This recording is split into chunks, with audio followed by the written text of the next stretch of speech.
Un requin à l'école, c'était cet après-midi à l'école Immaculée Conception de Saint-Denis. Les enfants ont pu voir de près et disséquer un squale de tout de même 2 mètres de long. Il a été confié par des pêcheurs à l'Observatoire marin dans le cadre d'un projet pédagogique. Caroline Noyer. Si on recule, il y aura de la place pour tout le monde. Et les petits devant. Difficile de tenir en place face à un tel spécimen. Ce requin océanique mesure 2 mètres de long et pèse 65 kilos. Mort vendredi dernier, peu après avoir été pêché, il s'inscrit aujourd'hui dans un projet pédagogique. Comme il était déjà mort, au lieu de le rejeter en mer, on a pu récupérer ce requin donc avec l'accord des longliners pour pouvoir l'amener en classe et sensibiliser les enfants, leur montrer concrètement qu'est-ce qu'un requin et faire un petit peu aussi d'informations sur la vie du requin, la protection des requins.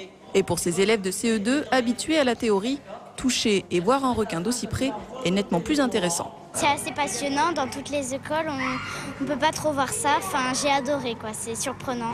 Dans les livres, tu dois lire et ils te montrent simplement les photos.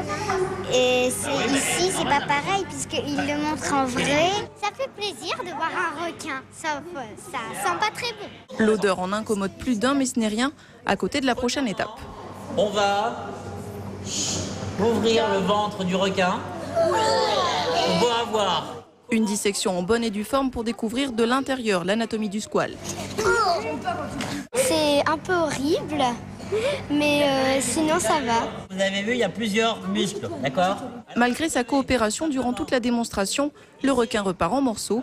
Mais rien ne se perd, ces restes seront mesurés par des scientifiques pour réaliser des maquettes, toujours dans un but pédagogique.